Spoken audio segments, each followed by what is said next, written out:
QSO Today, episode 333, Joe Reisert W1JR. This episode of QSO Today is sponsored by ICOM America, makers of the finest HF, VHF, and UHF transceivers and accessories for the radio amateur, reminding you to check out their new IC705 all-band portable transceiver and their new ID52A dual-band portable.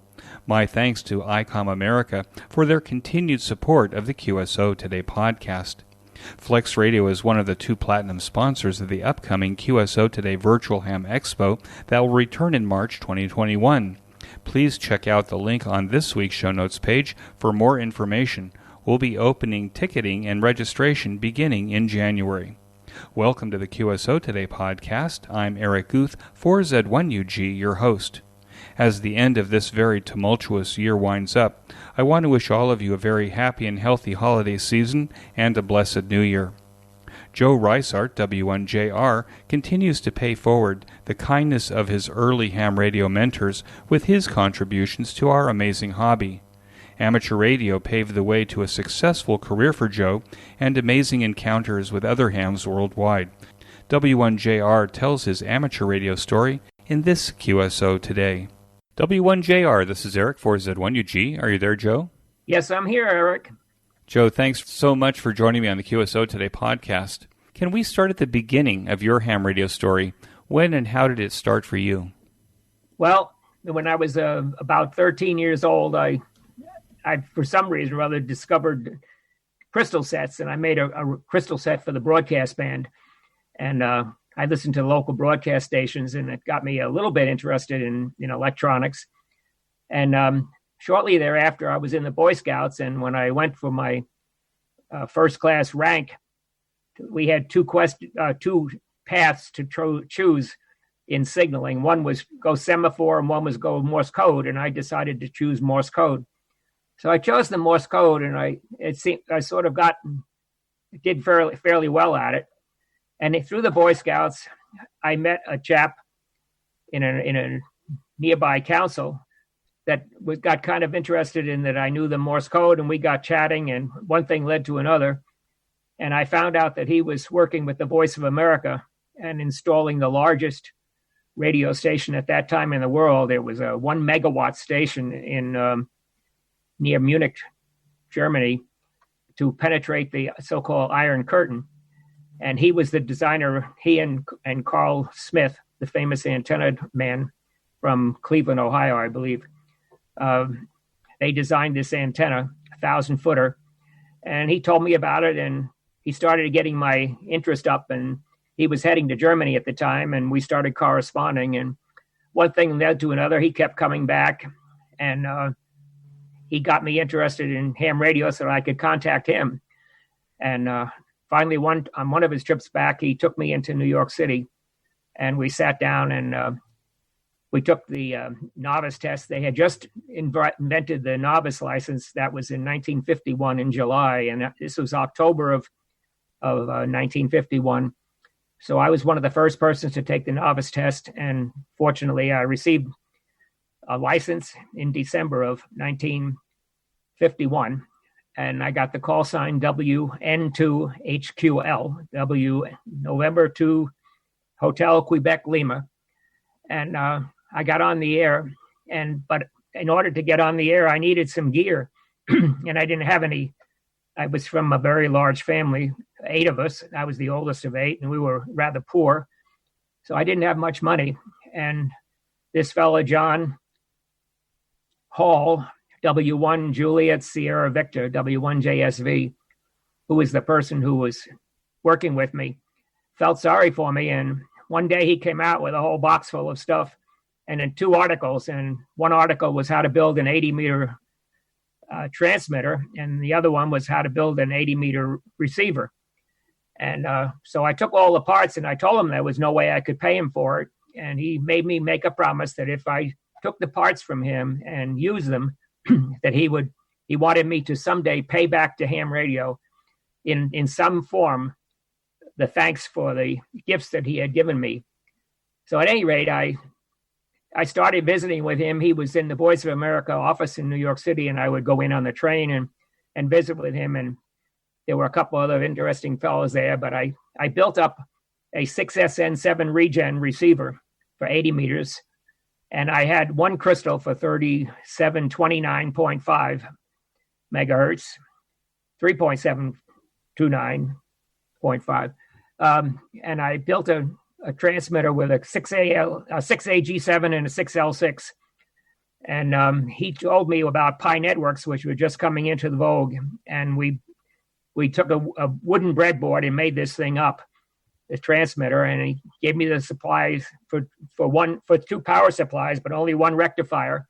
And he helped me with the receiver. And when he came over one day to see it, he said, I can't remember his exact words, but he thought I did a horrible job of laying the receiver out and the soldering.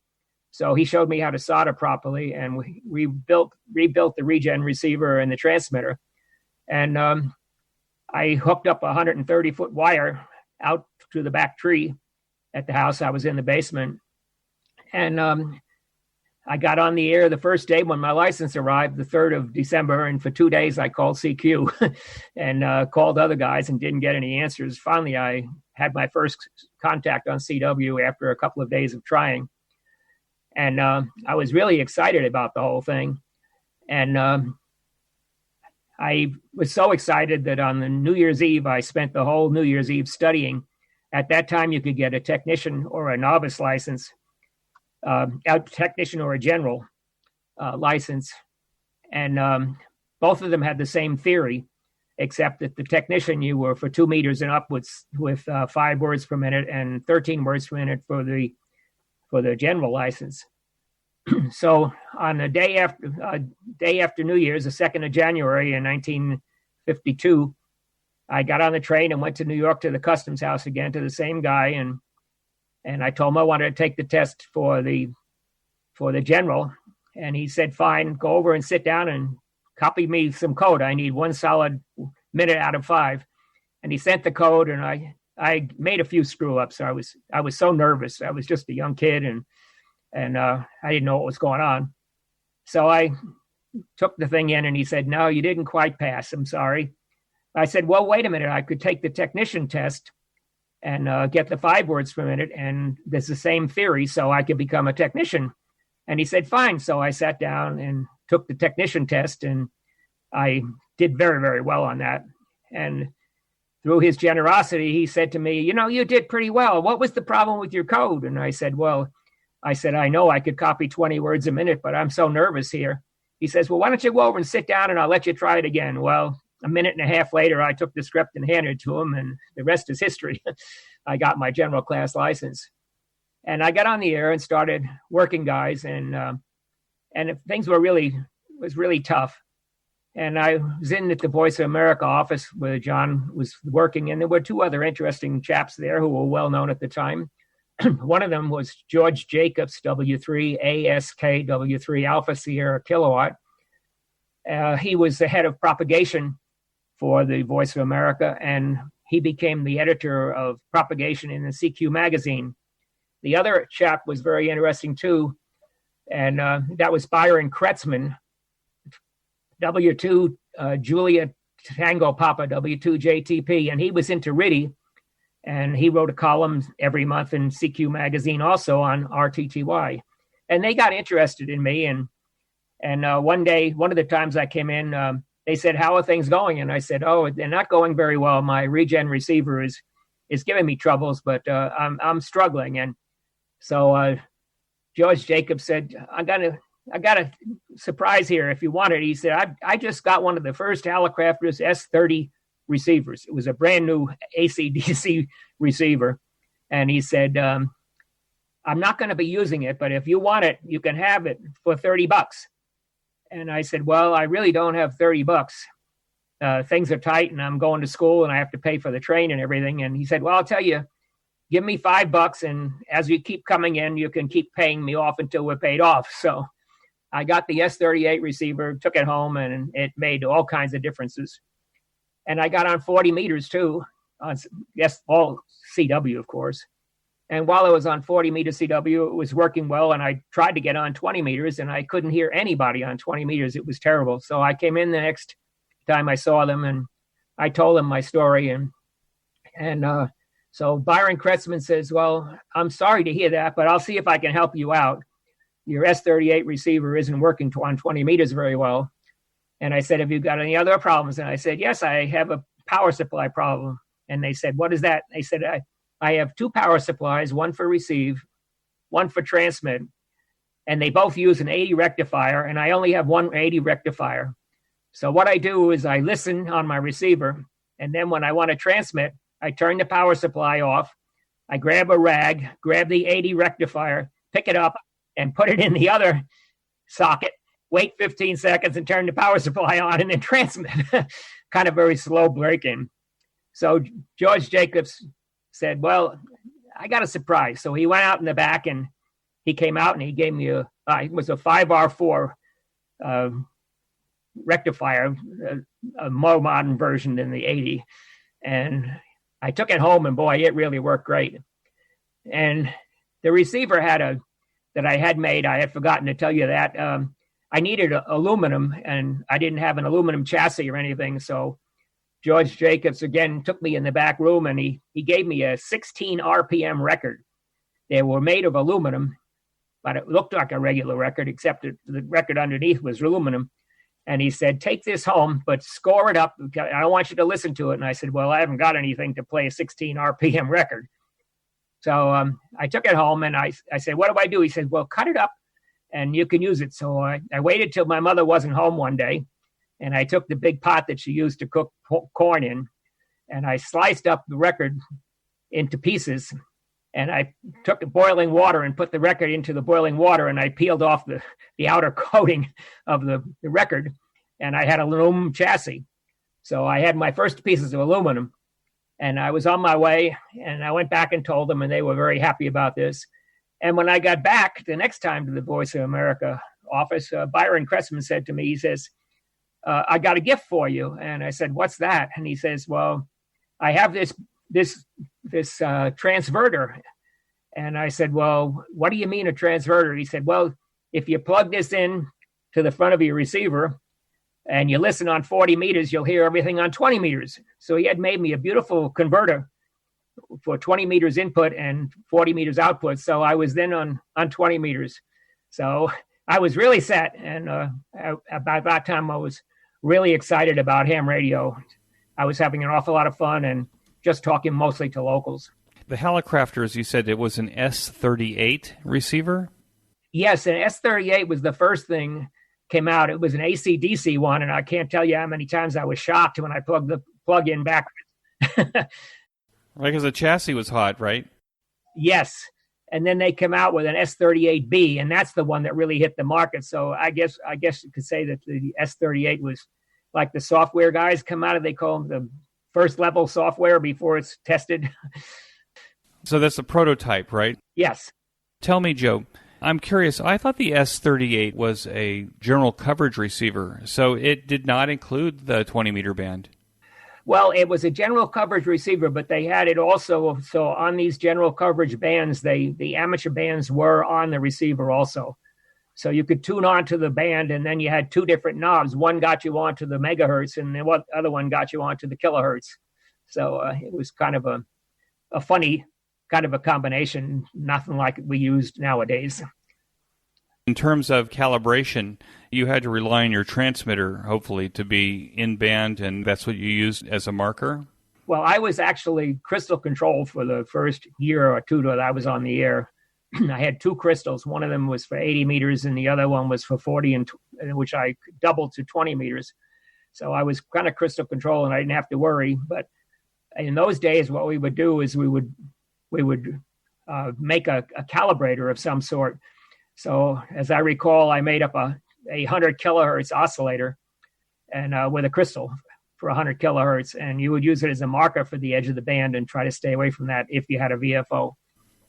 Now, you were commuting to Manhattan every day, at least regularly. Were you going to school in Manhattan? Well, actually, I was going to school in Brooklyn and for 2.5 years. And this was kind of convenient. We had in the school I was at, we had school on Monday, Tuesday, Wednesday, Friday, and Saturday. And Thursday was off. So on Thursdays, I could take him, go to into the Brooklyn train station. And at that time, it was a dime. And I would get on the subway and go to the Wall Street area or to uptown Manhattan, where I would go to the Voice of America thing. And I frequently went to and after I got really started, I frequently went to the Wall Street station, and I would get off and walk up to what became known as Radio Row, where all the surplus from World War II was. And I'd walk up down the street and hang my tongue out looking at all the stuff. And now this message from ICOM America. Ham for the holidays. ICOM's new ID52A and IC705 give hours of fun and enjoyment working your favorite bands this holiday season. ICOM's newest handheld amateur radio is the ID52A. The ID52A is a larger radio with a larger color display and louder audio. This VHF-UHF digital transceiver is much more than a replacement for the ID51A, but it also is a new way of communicating. The color display is 2.3 inches for exceptional viewability, and the audio is 80% louder.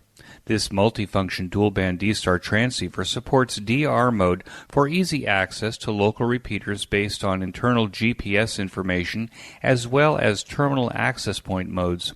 The ID52A has Bluetooth for audio and data control, providing improved mobility and control. And for the first time in amateur radio industry, you can now send photos from a connected Android device. Other features include wideband receiver with guaranteed ranges of 144 to 148 MHz and 440 to 450 MHz.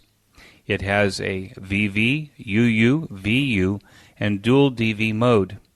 Integrated GPS receiver, including grid square location. Micro SD card slot, micro USB for data transfer, programming, and charging, and it's IPX7 waterproof. The ID52A is the perfect companion to the IC705. Both use compatible batteries and headsets, and you can also use the same Android app for D-Store operation. The IC705 is the perfect sidekick to the ID52A for hams that like to enjoy what both the great indoors and outdoors have to offer. This is the perfect QRP companion, base station features and functionality at the tip of your fingers in a portable package covering HF 6 meters, 2 meters, 70 centimeters. This compact rig weighs in at just over 2 pounds with RF direct sampling for most of the HF band and IF sampling for frequencies above 25 megahertz. Other features include 4.3-inch touchscreen with live band scope and waterfall, 5 watts out with a BP272 battery pack, and 10 watts with 13.8 volts DC supplied. Single sideband CW, AM, FM, as well as full D-Star functions, touchscreen display, micro USB connector, Bluetooth, and wireless LAN. Integrated GPS with antenna and GPS logger, micro SD card slot, speaker microphone. The HM243 comes standard. Supports QRP and QRPP operations. The perfect accessory for the IC705 is, of course, the optional backpack, the LC192, with a special compartment for your IC705 and room for accessories for soda activations or a day of social distancing in the park. The IC705 is now shipping. Follow the link in the ICOM banner ad in this week's show notes, or go to www.icomamerica.com/amateur for more information on these fine rigs. My thanks to ICOM America for sponsorship of the QSO Today podcast. And now back to our QSO. Did ham radio play a part in the choices that you made for your education and career? Actually, it changed my whole career. I was in a seminary studying for the priesthood, and ham radio sort of took my life away, and I was having trouble after 2.5 or 3 years, 3.5 years actually of study, and it was just getting. I was more interested in the radio than what I was pursuing, and a friend of mine took me under his wing and got me into another private school, and I finished up my high school in another school out in the other direction on Long Island. I lived about 30 miles out, and I went to another school about 60 miles out and finished there. And I had become interested by that time in science and electronics. And I finally joined and was successfully accepted into the State University of New York, which at that time was called the Long Island Agricultural and Technical Institute. And they had a program called Electronic Technology and Radio Communications. I enrolled there and went through there. We had it was actually a 3-year course that we took in 2 years. It was an intensive course, and it got me all my basics of my math and the electronics and everything that I needed. I read someplace that you also made a stint in the service, too. Yes. While I was in high school in the last year, I decided I wanted to go into the service and do my service. At that time, it was mandatory. So while we were in the last year of high school, my buddies and I got together one night, and we all, this is another interesting story. We all got together and we went down to the local Naval Reserve station about 10 miles away. And most of us all signed up that night and joined the Naval Reserve as reservists. And I started at the bottom, had a lot of interesting things happen there. Almost immediately after boot camp, which was a terrible torture, I wound up going on my first cruise with the Navy on a destroyer escort, and we sailed up around Cape Cod and down through the St. Lawrence River to Montreal and back. And they found out I knew the code, and they had me in the radio room, and they were teaching me how to use a typewriter. And I had just had a typing course in school, so I knew a little bit about typewriter, and I would copy the messages for them. And on the way back, things got pretty bad. Hurricane Carol was coming up the East Coast, and it was coming right off Cape Cod, and we were going right into it, our ship and the other ship. And we had a rather terrible time of it. I wound up in the after steering and controlling the ship when I really wasn't that good at navigating, but the guy that was with me was filling up a bucket. And the night before, we had a spaghetti dinner, and I wouldn't tell you the rest of what happened on the ship that day. But we barely survived Hurricane Carol. We were listing plus and minus 45 degrees.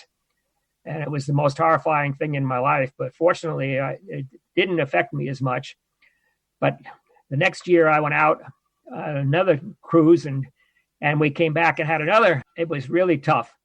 And when I came back, I was going to Naval Reserve, and I was in the Naval Reserve about a year and a half. And one night when I came home, my mother said, there was a telephone call for you while you were gone. And I said, what was that? And she says, some guy named Harry Donnells. And I said, oh, that's Harry Donnells. He's the famous W2TUK at ARRL. He's a section manager. And she said, he said to call at any hour of the day or night, whatever. So I got home very late, and I called, and Harry was sitting at the phone, and he said, what were you doing last night? And I said, I was at the Naval Reserve. And he said, well, yeah, I know you were. But he said, you shouldn't have been there. And I said, why? He said, you should be in the Naval Security Group and get into crypto communications.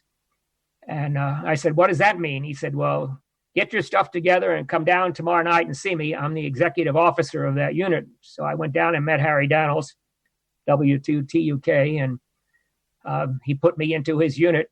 And I pursued 28 more years with the Naval Security Group in the reserves and taught electronics, and eventually went from seaman recruit to chief warrant officer 4.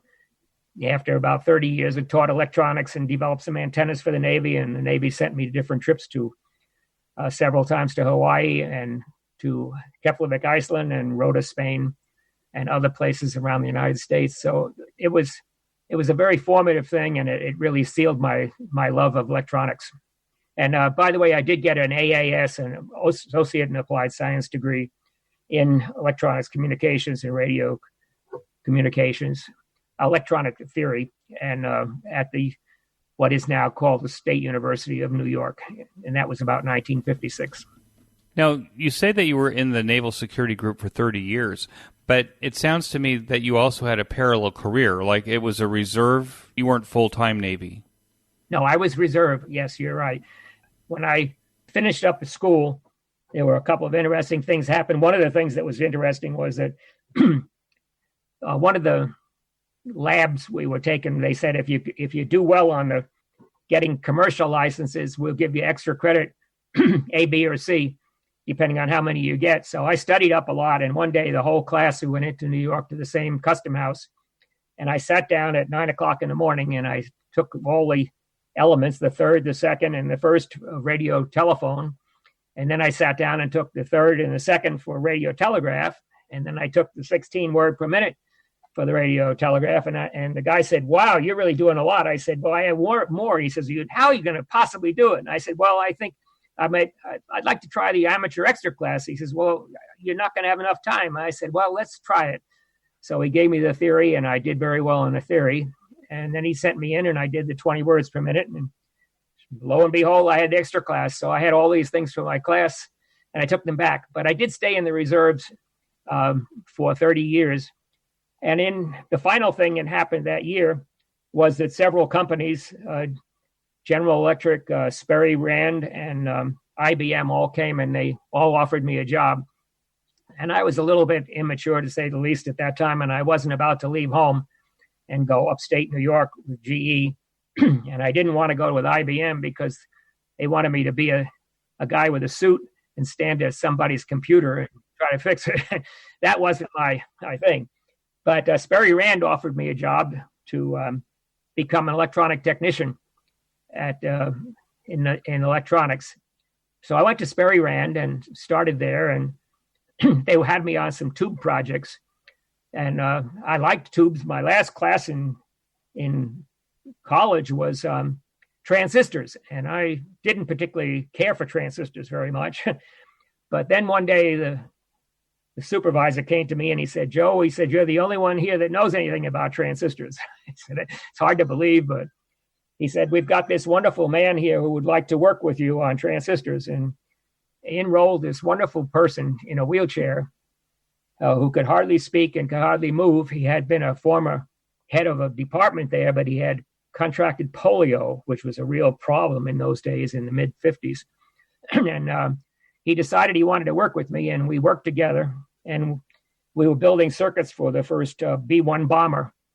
And at the time, they had decided that we had the electronics for, I think it was the B-1 bomber. The electronics would have taken up 3 different planes to hold all the electronics with tubes.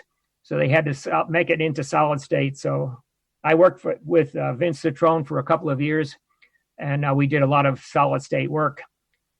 And then my uncle lived upstate New York, and he lived near IBM, and he kept bugging me, and he said, you've got to work for a decent company. And I said, what's that? He says, you've got to work for IBM. I said, well, I don't want to be one of those guys in a suit that does customer service.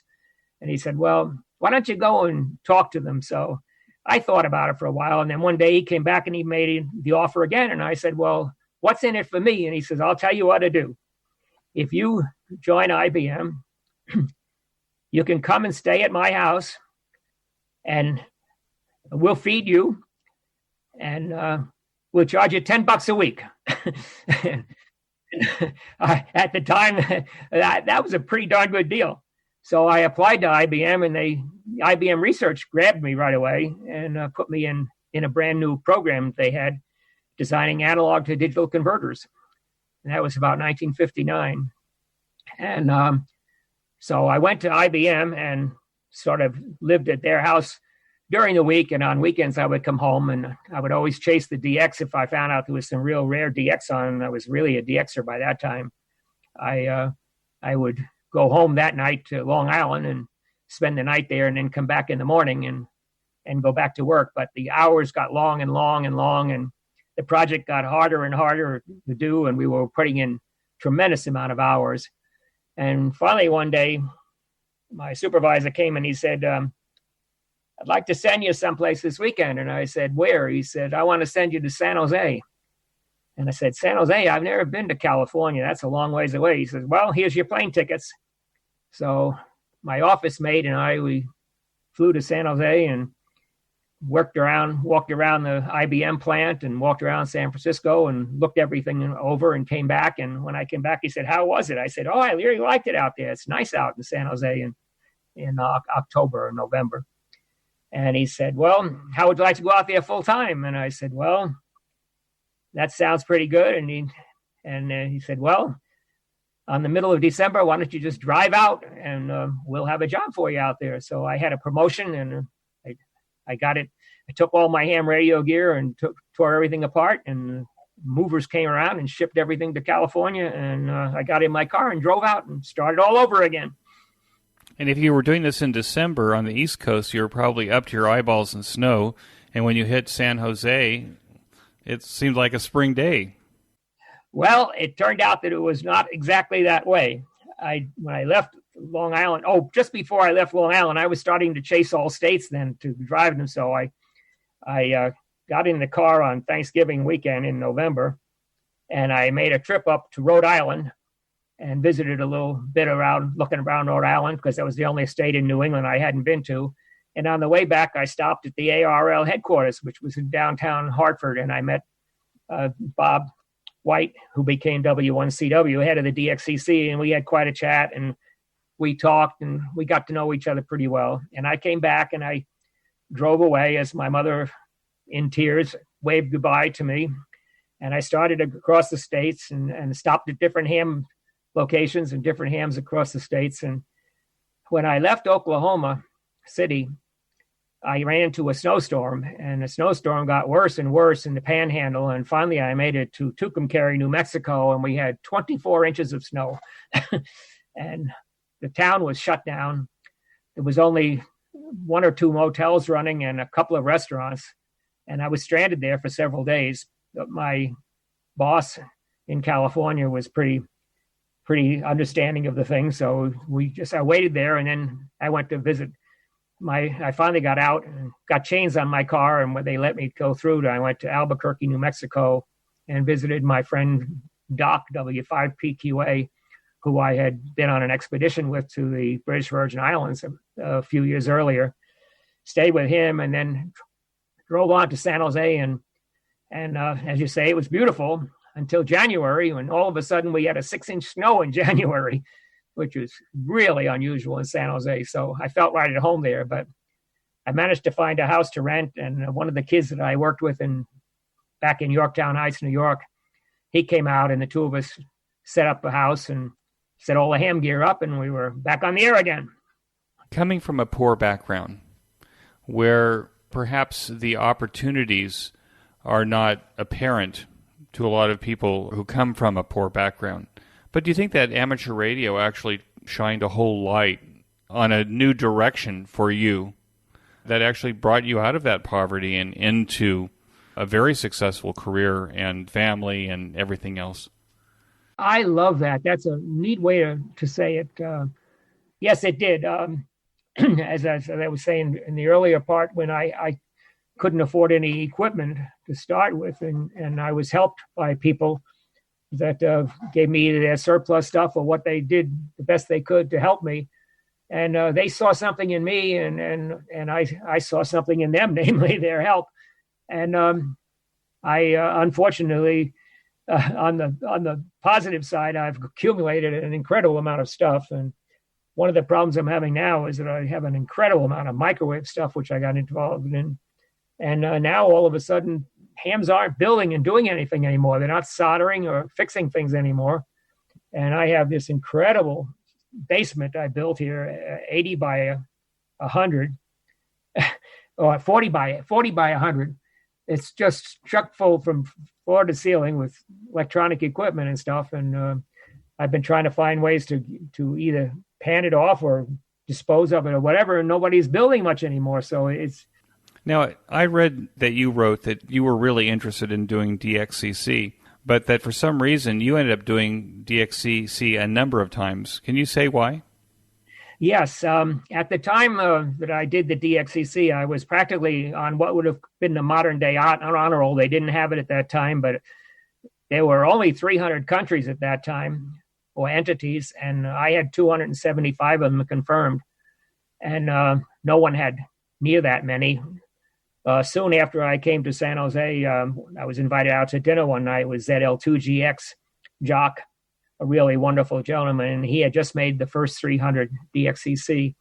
So I was happy about that, but I realized that the requirements at the time in the DXCC was you had to live never more than 150 miles away from your original location. So obviously I started over again, and I met another very dynamic ham, Rick, K6VVA, Rick Hilding, young kid. He was 5 or 6 years younger than I, and we became DX buddies together, did a lot of work together.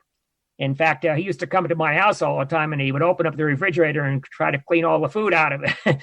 And I gave him a name at the time, a nickname, which is he now holds to this day. I called him the Locust, because the Locust cleaned out the refrigerator all the time, ate all the food. But we became good buddies, and I worked hard at it. And before long, I was back in the DXCC swing again. And I worked on that till the mid-'60s.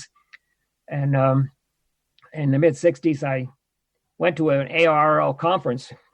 And at the conference, W6NLZ got up and talked about VHF.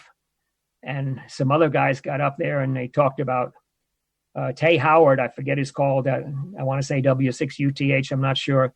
Tay Howard, they got up and talked about moon bounce and what was the possibilities. And I had never been on VHF, so I started working on it, and it was difficult keeping a job and taking care of the family and designing antennas and to go on moon bounce. But I decided to go on 432 megahertz. And with the help of Bob Sutherland, W6PO, and the other gentleman out at IMAC, they helped me get a tube together and built a transmitter. And I was able to get 450 watts out at 432 megahertz. And I built a 128 element collinear antenna, which was, I believe, in the December 74 QST. And I got on moon bounce and made a number of contacts. And lo and behold, the family wanted me to go back to New York to be closer to the family because they were coming out and visiting us. So that was a little bit of a chore, and it was tough. And we had 4 children by that time. And I was petitioned to take a job in the electronics area, the 128 area of Boston. And it was a challenging job. I had been working in gallium arsenide at the time and integrated circuits, and the first operational amplifiers. And it was interesting. So I took the job and we drove back to the East Coast. So I got back to the East Coast and I started working DX again eventually. And after about 6 or 8 months, I got on the air and made DXEC again. And I went down to Bob White at ARRL and I said, Bob, I'd like these things credited to my W2HQL DXECC. And he said, well, just a minute. And he said, I got a protractor here. And he took his protractor out and he looked and he said, well, I hate to tell you, Joe, but he says, you're 160 miles from your original location and the limit is 150 miles. So you've got to start all over for the third time. So I worked at that for a while, and then I started petitions, and I started petitioning the ARRL. And the gist of my petition was, why can a guy in Seattle retire and move to Phoenix, Arizona, 12 to 1,400 miles away, and not have to start his DXEC over again? And we argued and argued, and finally they decided that the DXEC should be open to the country. So wherever you were in the country, it would count. So I immediately had a number more countries credited from my W2 and W6 activities, and I pursued that. But my moon bounce was starting to take precedence now, and 432, and I was very involved in that. And also I was on 2-meter EME and 220 EME and 1296 EME. I actually made a contact up there. So that was the thing. And I was working at various electronics companies. Let me take a quick break to tell you about my favorite amateur radio audio podcast, and that's the Ham Radio Workbench podcast with George, KJ6VU, Jeremy, KF7IJZ, and it now includes Michael Walker, VA3MW, where they pursue topics, technology, and projects on their ham radio workbenches every 2 weeks. The group documents their projects and makes circuit boards available to their listeners. They have interesting guests and go in deep. Jeremy may complain about the overall length of the podcast, but friends, let me tell you that I could listen to it all day, and that's good. Even if you are a seasoned ham radio builder or just getting started, be sure to join George, Jeremy, and Mike now for the Ham Radio Workbench podcast on every podcast player. Use the link on this week's show notes page by clicking on the image. And now back to our QSO Today. You started doing moon bounce in the late 60s, right? Yes, I did. You weren't using the digital modes because there were no digital modes. You were doing CW? We were doing CW. And how did you do CW? Because I've heard stories in the past where people would actually record their CW QSO on tape and then speed it up on the transmit and then slow it down on the receive. That was a procedure which was used in Europe on mainly on meteor scatter. It was not used in the United States. But on moon bounce, what we did is we divided the hour into 2.5-minute segments, and on 2 meters it was 2-minute segments. So in the 2.5 minutes, we would transmit to the moon, like calling a station, and then we would listen for 2.5 minutes for the response or the other station, and that would give you time to listen. So we actually were doing real CW, but it was typically 10 to 15 words per minute. And we used a little encoding system in that our reports, instead of sending 599, we used the letters M, T, M, and O. T meaning you're detectable, M is you're copying the call signs, and O means you've got the whole QSO. So we were doing slow speed CW.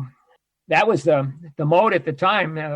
On occasions in the 70s, my station was strong enough, and things were sometimes just strategically aligned because of what we call Faraday rotation, that I actually heard my signals coming back from the moon many times on single sideband.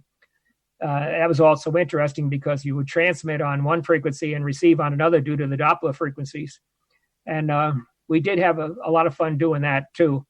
But we did straight CW. And in 1975, I organized a conference in New England called the Northeast VHF Conference. I co-sponsored it with Jim Fisk, W1JR, and two other buddies. And we had a bunch of people come up, and we discussed at the time with the experts who were propagation experts, famous people in the electronics area. They decided that the Doppler shift and different things which were happening, the Faraday rotation and fading from the moon, we needed some sort of a digital thing so that we could detect it a little bit easier, perhaps recorded or otherwise. And well, long story short, that eventually became the project of W2JT when he invented the JT65 protocol, which is the digital, and now it's mushroomed into many, many other things. As the first one was for moonbound. So it was an interesting thing that we did. What's the current rig there? The current rig, it's funny you should mention that, because about 3 or 4 days ago, I was using it up till the last 15 or 20 years. I've been using a Ten-Tech Omni 2, and been having some difficulties with it. And then the digital came along, and my son remotely got me going on FT8 so that I could get some DXCC credits for the yearly. I tried to work everybody in the world every year since 1986 or 7.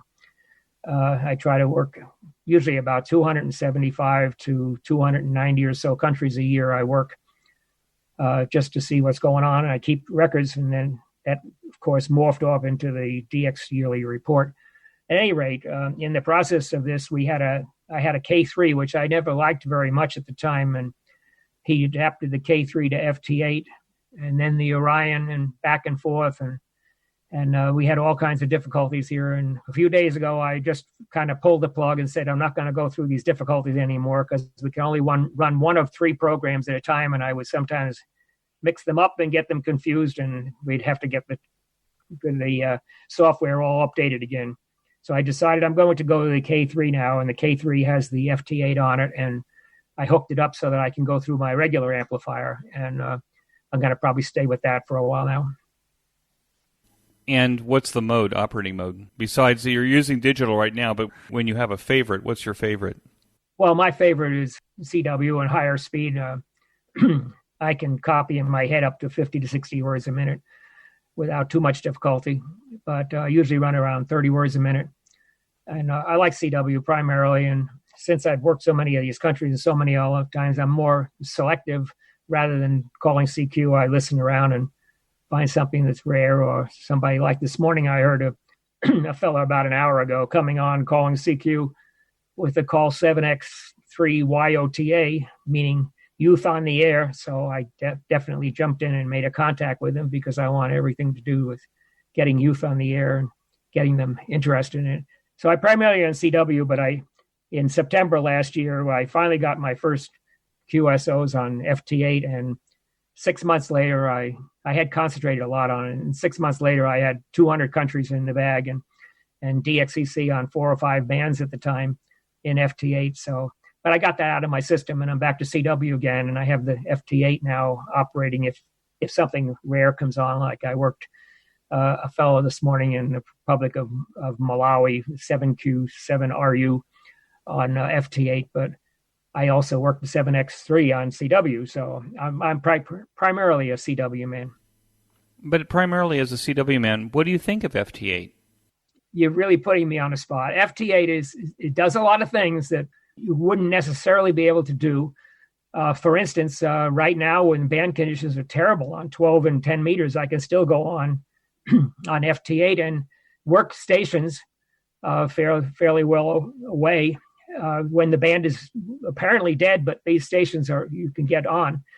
The thing about it is that it takes the human out of the situation.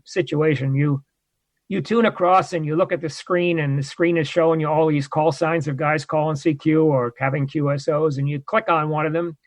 And when you do, it sends out your grid square and your call sign and to another station, and you hope that he hears you. And if he hears you, he comes back and gives you a report and everything. And one of my friends said, that sounds pretty boring. And I said, yeah, it's kind of interesting too, if you think about it, because I said, I could see a rare DX station there and I click on it and I walk out and I have my cup of coffee and do whatever I have to do in the other room. And I walk back and son of a gun, there he is up on the screen with the confirmation. So, you really don't have to do anything. Well, you still have to have the radio and you still have to have the antennas. And speaking of antennas, you love to build antennas. You've written numerous articles. How did you become the antenna expert that you are? Well, I don't know if you would call me the antenna expert, but in one of my last classes in college was on antenna design. I just really took to that. And at the ham level, of course, I started making antennas, and I did a lot of original work on 3-band quads in those days with bamboo poles. So I did a lot of work with that and published a little article, which was widely distributed, how to make a 3-band quad. And I did a lot of work with that. And I got sort of interested in antennas. And when I went to California, I had done some work with commercial antennas, like the first Gonset made a tri-bander or something, and things never worked well. So conditions were terrible when I first went to California. We were at the bottom of the solar cycle. So I started designing antennas, and I got whiff of the work that is being done at the National Bureau of Standards at 400 megahertz. And I got a privileged copy of it, and I worked with it, and I did a lot of work with Yagi antennas. And I kept going and working on that. And then when I got into the EME, I did collinear arrays, and then I did really long Yagis. And Cushcraft in the late 70s asked me to get them into the VHF region. They just had a 10-element simple 2-meter antenna, and they wanted something bigger. So I designed 2 antennas for them for EME and did some expeditions with that on EME on 2 meters, and had them at home and used them. And then they put them into products. And then eventually they asked me to join them, and I said no, and I suggested another friend of mine and went with them, and I was working somewhere else, and I did some more work on antennas at the MITRE Corporation, mostly at HF antennas. And I just got really intensely interested, and I started writing articles and doing work at home. And eventually I built my home here in New Hampshire up on a hill and I had them design the house in a certain way in the basement, a walkout basement, so that I could have an antenna lab, so I could walk out of my basement and do antenna testing. So just about that time, Cushcraft asked me to do more work for them, and I started working for them. And the next thing you know, I was their chief engineer, and a large number of the more modern antennas that Cushcraft came out with, especially like the 17B2, the 13B2, the A3WS, and a number of the other antennas I happened to design. And I got into doing computer work then, computer modeling. Worked at that, and after a few years of Cushcraft, I decided I wanted to go in a different direction, and I formed my own company, Antennaco, and we got a few people together, and I decided to make commercial antennas, mostly at the time for 900 megahertz. And I had several big orders. One of them was for the LoJack system, which I built 2,200 antennas for 490 megahertz for the Argentine backbone for the Argentine lottery. And then I did the backbone for the Beijing telephone network, which was hundreds of antennas and miscellaneous other things. So I got to do antennas for around the world and had a good business doing antennas for a while. And my wife said to me one day, this is getting to too much. You're working 24/7, more than 24 hours. You're working every hour you can, and it's about time we make some trips. So I found a company down in the Washington area, wanted my company real bad, and we transferred ownership of the company. And I went into a semi-retirement after a while. And I've been doing antenna work in the backyard all the time. I just designed a new antenna for 222 megahertz to get back on EME again.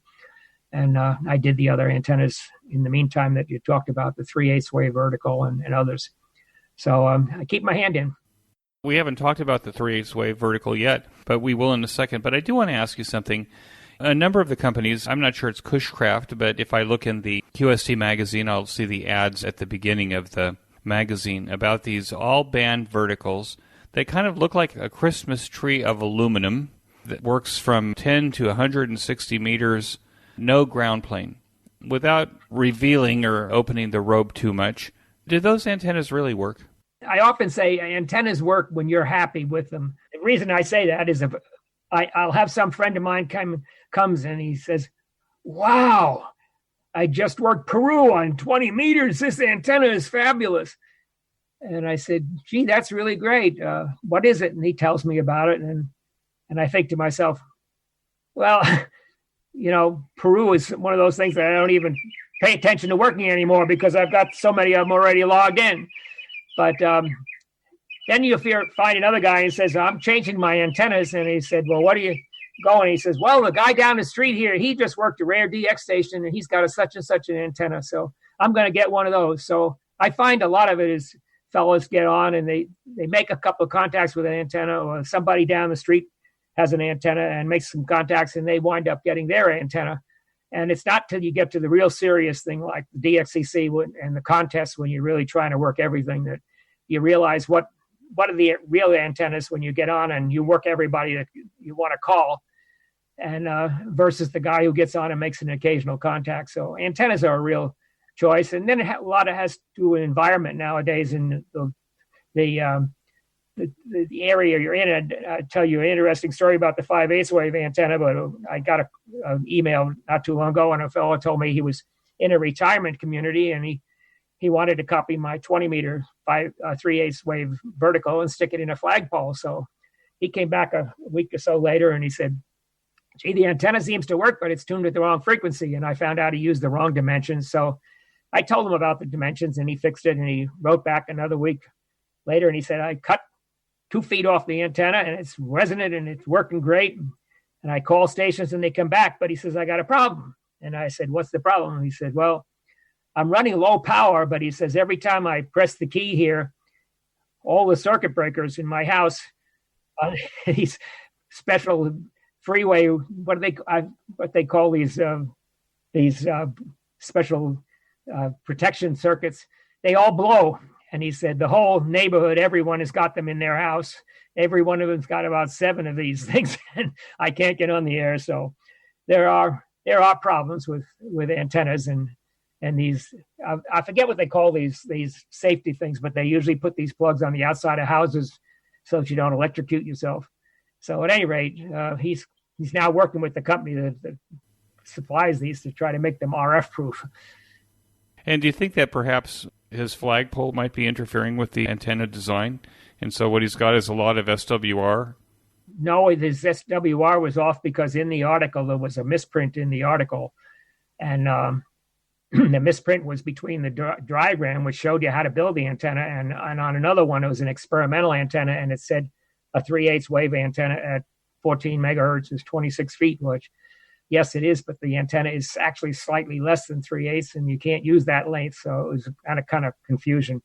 But I've had to straighten that out with a lot of people. But at any rate, the 3/8 has an advantage of it that the radiation takes place farther up. Fiberglass flagpoles are just excellent for this kind of antenna for people that are stuck in places with these HOAs so they can't put up an antenna. And you also said in the article that you don't need as many ground radials on a 3/8 wave antenna. Is that right? Yes. The regular antenna, theoretically a regular quarter wave antenna, needs a really pretty darn good ground. In fact, the original work that was done at Bell Labs says you need 120 radials, 4/10 of a wavelength long, and that's a pretty intensive amount of radials. I've done some experimental work here on a 160 meter vertical, showing that if you go from 4 radials to about 32 radials, quarter wavelength long, that you pick up about 4 or 5 dB, and if you go farther up, you only pick up a half a dB. So it seems like the limiting number of radials on a good vertical is about 32 radials, a quarter wavelength long. Now, if you apply this to a quarter wavelength antenna, the impedance of the antenna is down around 25 or 30 ohms, and the ground plane could be depending on how large it is, could be anywhere from a few ohms to 30 or 40 ohms. So you have to be careful about having radials on a quarter wave. But if you go to the 3/8 wave antenna, the antenna is much more efficient, and it's not a 36 ohm antenna anymore, but it's closer to 200 ohms, and it doesn't depend on having a lot of radials. So you really only need about 4 quarter wavelength radials, and even less than that will work fine on a 3/8 wave vertical. You're also designing balons, and I've seen a number of articles that you've written about balons. There's even the Reisert method of winding a common mode current choke balun, which makes your method unusual. Can you talk a little bit about balons, what they are, how they should be used, and about your method? Well, this is an interesting one also. I was talking a lot with Walt Maxwell, the late W2DU, about things like that, and we were talking about balance and things that were needed, and a lot of antennas are already balanced, but the problem with antennas, especially Yagi antennas, is that they're balanced and they feed them with a gamma rod or some other contraption, and the booms and everything radiate and nothing works well.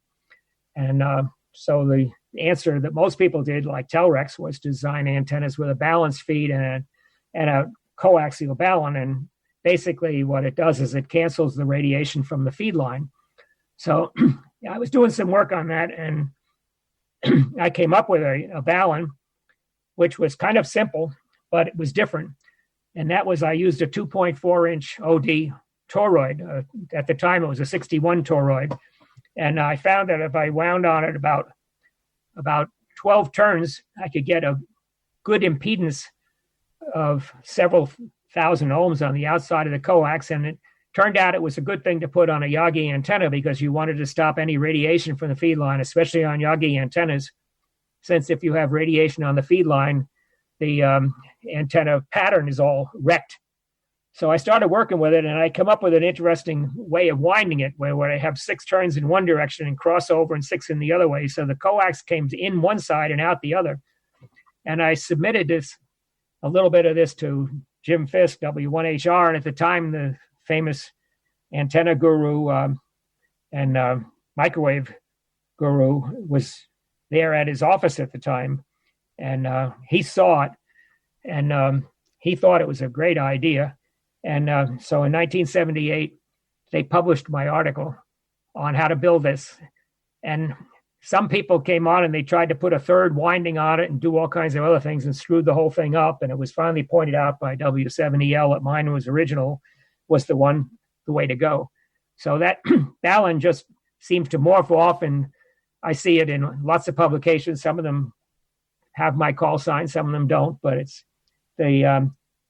since then we've had better toroids for the lower frequency, like the 43 material will take you down to 80 meters, and the 31 material works down at 160 meters. So at 160 meters, you can make my W1JR balun with about 12 turns of coax, and it makes a pretty darn good high impedance choke. And you want this choke to be on the feed line, especially on vertical antennas and Yagi antennas.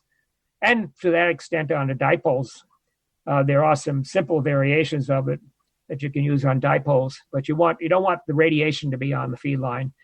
And that whole thing has become quite a thing nowadays. And my shack has toroids everywhere on the telephone lines and the computer lines and everything, and it keeps the RF off everything. And that's the way to go. Okay, so that leads me to my next question, Joe, and that is that if you're a ham radio operator that wants to operate 160 through, say, 6 meters, you might do the other frequencies as well higher, but you want to operate in the low bands. And of course, it seems all the electronic noise, the switching power supplies and everything seem to be down in the HF range. What toroids should I have in my junk box to start reducing the noise in my ham shack? Well, there's two really common methods. One of them is they make these ferrite beads that clip on. So if you have a feed line, you can take and clip these things on. The problem is with the clip-on ferrites, you need an awful lot of beads, because if you double the number of beads, you double the impedance. But if you have a toroid and you double the number of turns, you quadruple the impedance. So a toroid is really the way to go. But it isn't always possible to use a toroid because you got plugs and wires that are already there and you don't want to cut the cord. But I prefer the 2.4-inch OD ferrite cores that come from Ferrex Cube and Ferrite products and others. And these particular cores are very, very good. They're made for the cover the RF spectrum. There's lots of information on the internet as to what frequencies they work best at.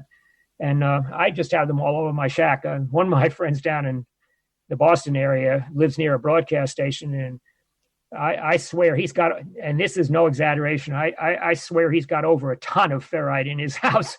He spent a fortune, but he's got everything in the house, one toroid after another, and everything is bypassed and all this stuff. And he's able to live with a broadcast station only about a mile away from his house, but he has so much ferrite in his house. But you start with something, and one of the things that we do is you start listening for the trouble on your radio, and then you go out and you do some manipulation with the toroid and put it on and see if the level of the interference goes down. If it goes down, you continue, and you have to go around the shack. Some people take a little portable handheld HF rig around 80 meters, like a FT817, and they put a little bit of a loop on it, and they just walk around the house and find out where all the RF is coming from, and then put things on. We had a bathroom light fixture that was causing problems in our local wake-up radio, and I just happened to have one of these chokes that was put out by Radio Shack, and I just plugged that in the line in series with it, and all the interference all went away.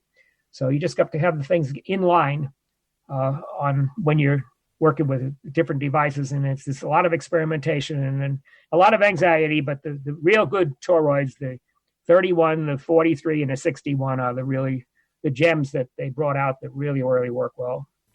Now, have you gotten rid of all the switch mode power supplies in the shack? What I did here in mine, for example, is I bought some heavy-duty switcher power supplies in metal cases and then just, frankly, cut all the wires off of all the little wall warts, tied them all together, and that's how I actually run little stuff here. Are you doing that kind of stuff? Yes, I am, and there's two ways to skin that cat. One way to skin the cat is to take the cord that's going to the wall wart and wind it on a toroid with about a dozen turns of one of these better ferrites. And if you can do that and get the plug through the hole, that does part of it. And then you could take the wires on the other side of the wall wart, which usually have an open plug that you can plug into the device, and you can take and wind it on a toroid. And I've done the same thing here. And I do have some switching power supplies here, but they're not bothering me because I have chokes everywhere. Do you have an article that you've done on this kind of noise suppression, or do you find that there's plenty of those articles out there?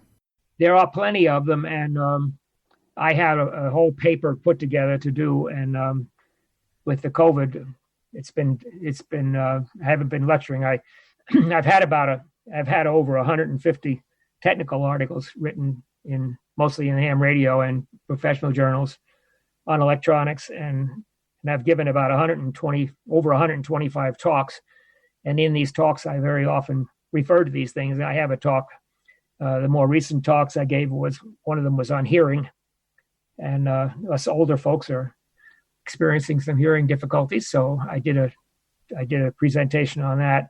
And in fact, one of the fellows put it on a CD after I gave the talk at one of the local radio clubs.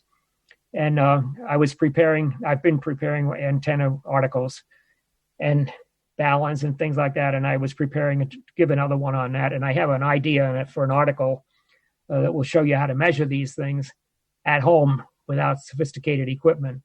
And again, I've got about a half a dozen articles in the computer that started, and I never seem to have enough time to get any one of them finished. Thank God I had the incentive to get the 2 antenna articles out when I did, because they were time delayed and I had to get out, and I had a schedule. As a guy who's a prolific author, Joe, it seems to me that author, ham radio operator, DXCC, chaser, all the things that you've done, what do you think is the secret for amateur radio success? What has made you successful? What personal practice do you do that allows you to do the things that you do in ham radio and get them done? Well, a lot of it, I think, is people. Believe it or not, when I was in the Cub Scouts before the Boy Scouts, I had a time when we were collecting postcards. And you had to collect 100 different postcards. And that was quite a chore for one of the achievements. And then when ham radio came along, that was almost a natural. The QSL cards, I was literally fascinated with QSL cards.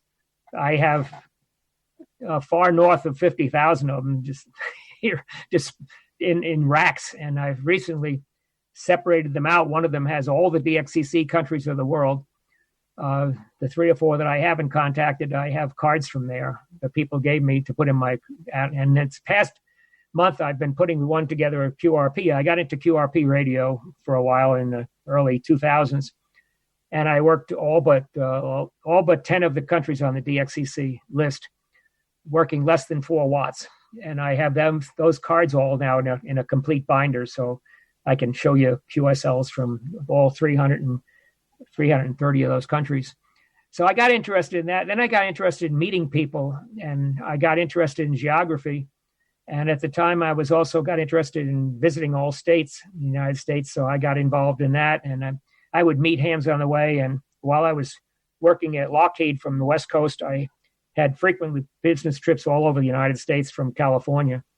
And I would find out if there was a ham or somebody of interest that was in moon bounce or some other communications in the areas where I'm going. And I would look the people up and I would go visit them. And I got to know an awful lot of people all around the country. And I got interested in that. And it really blossomed when I started traveling overseas. On one of my trips to Hawaii, I actually got on in the air and worked some of the fellas while we were driving around in downtown Oahu. And another night I got on and worked a whole bunch of Europeans on 20 meter CW during the night. And I got interested in that. When I went to Iceland, I met a guy before I went to Iceland, and he introduced me to all the Icelanders, DXers, and they took me around and treated me great the 2 weeks I was there, and had a great time with them. Learned a lot about the people, and I've started learning a lot about the people. I got interested in the culture. So I made numerous trips to Europe. I met hams at different locations.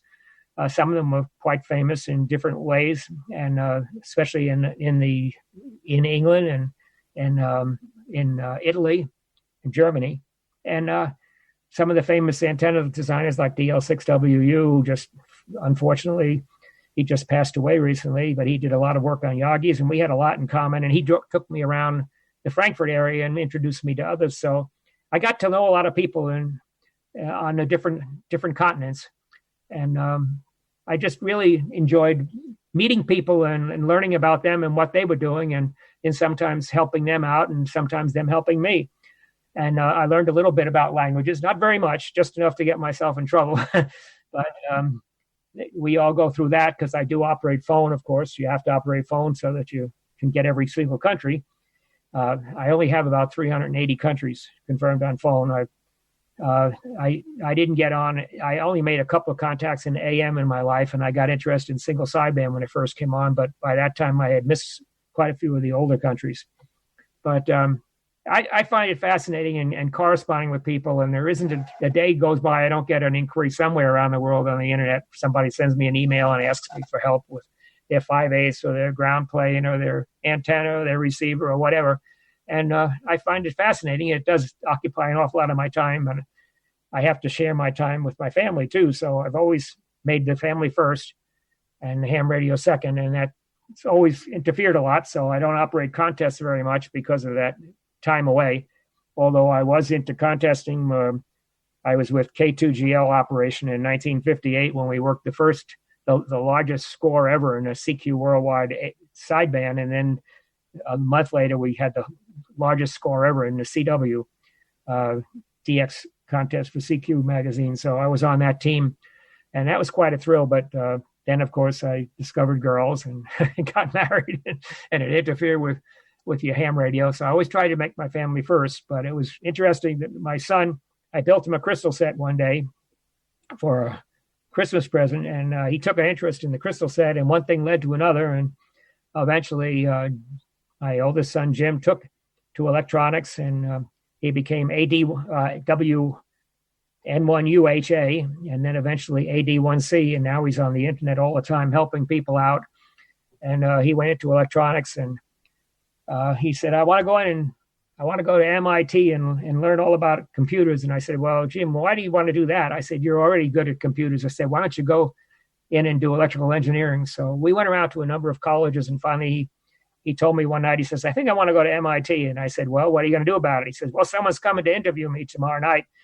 And 2 days later, he was accepted at MIT and went through electrical engineering as a background, and then went into computers. So he's now designing the chips that are in the cell phones and the backbone for the big cloud that's on computers. So Jim's very, very interested in DX. He's quite high on the honor roll and a very good CW operator.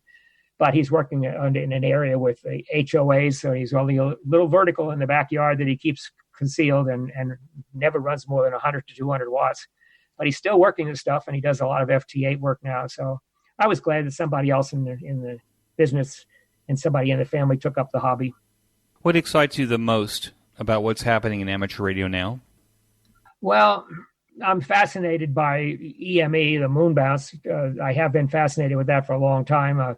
I'm a little bit upset that it's gone digital, but I do like the technology. I've been down to visit with W1 or K1JT, Joe Taylor, at his house, and a very nice chap. And I was really disappointed this past week because I've worked Arecibo off the moon on a couple of occasions. And if you probably heard about a week ago, the Arecibo telescope developed a problem, the 1,000-foot dish. The feed system developed a trouble in the guy wires, and about a week ago, the last guy wire broke, and the entire system crashed into the dish and wrecked it. So that's going to become history.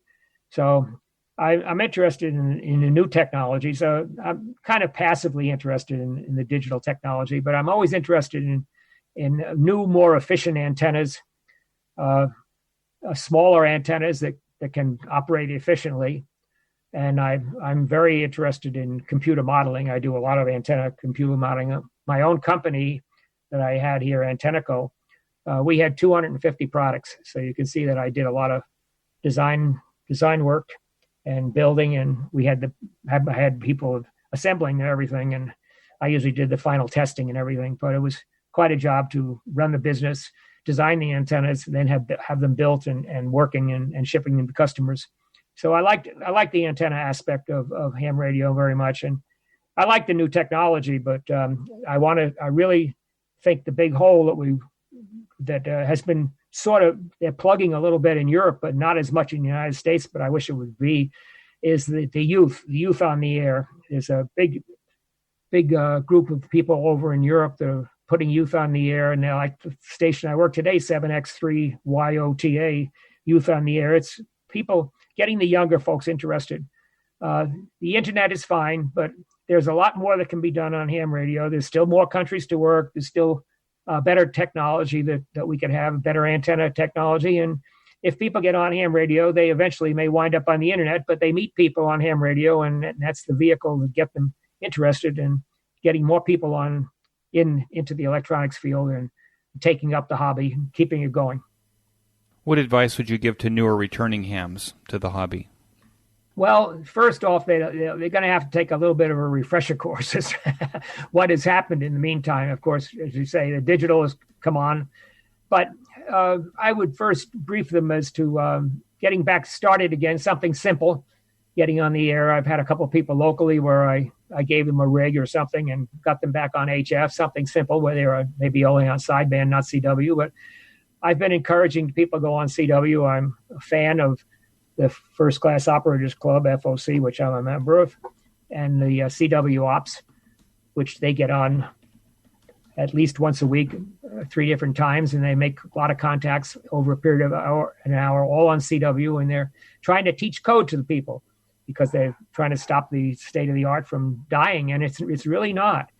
So I'd like to get people introduced and show them some of the things they can do, not necessarily in a bragging mode, but show them some of the things they can do and the people they can meet, and get them to go to ham fests and get them to go to a radio club or something and get on the air and talk. And then eventually they may go off onto some particularly facet of ham radio or go help somebody locally. We had one fellow here who was interested in my work and came and helped me put up 2 new towers here about 15 years ago. And we did a little bit every day, twice a week for 3 hours each time. And I eventually got some two very big towers we put up, ones that would be substantial enough to stand the winds and the rain here, and getting us high enough that my VHF signals would get above the 100-foot pines.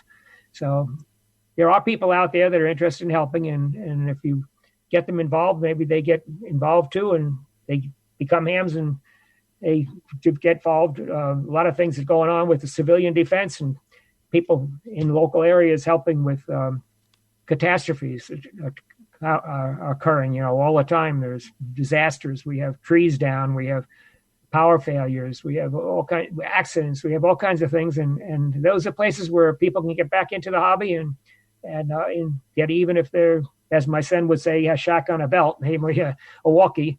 They can get back into ham radio and maybe graduate up into a higher level. Joe, I want to thank you so much for joining me on the QSO Today podcast. Your story is fascinating. I know we could probably talk another couple of hours, and maybe we will at some point. Anyway, I want to thank you so much for coming and joining me, and I want to wish you 73. Okay, well, thank you very much. It was enjoyable talking to you, and I want to thank all the friends of mine that helped me along the way, getting me involved in DXing and showing me how to operate and getting me involved in antennas and the like. And I've met an awful lot of really good people, and I've met people from all over the world that have come and visited us, and I've visited them. And I think that this is one of the great things about ham radio, is that your connection with the world in geography and know a little bit about the politics of the world. And I think that's all very, very worthwhile.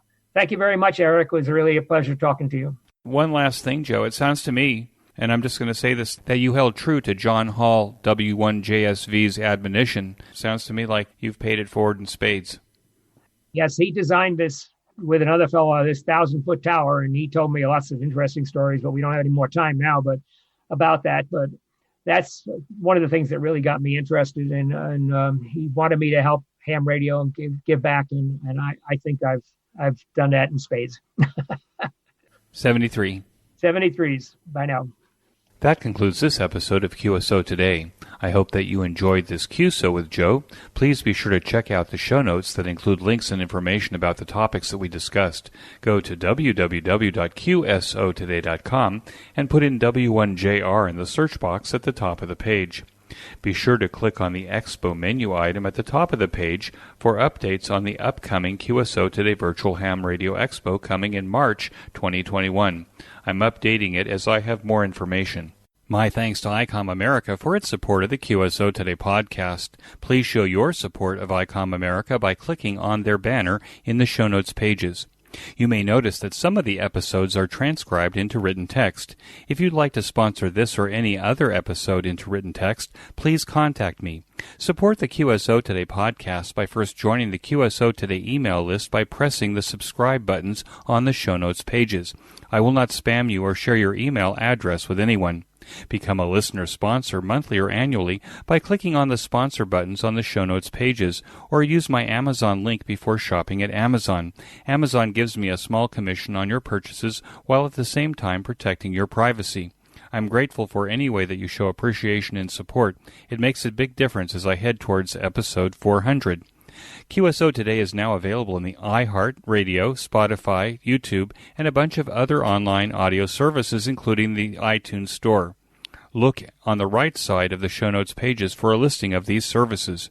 You can use the Amazon Echo and say, "Alicia, play the QSO Today podcast from TuneIn." My thanks to Ben Bresky, who edits every single show and allows both this host and my guest to sound brilliant. Thanks, Ben. Until next time, this is Eric, 4Z1UG, 73. The QSO Today podcast is a product of KEG Media Inc., who is solely responsible for its content.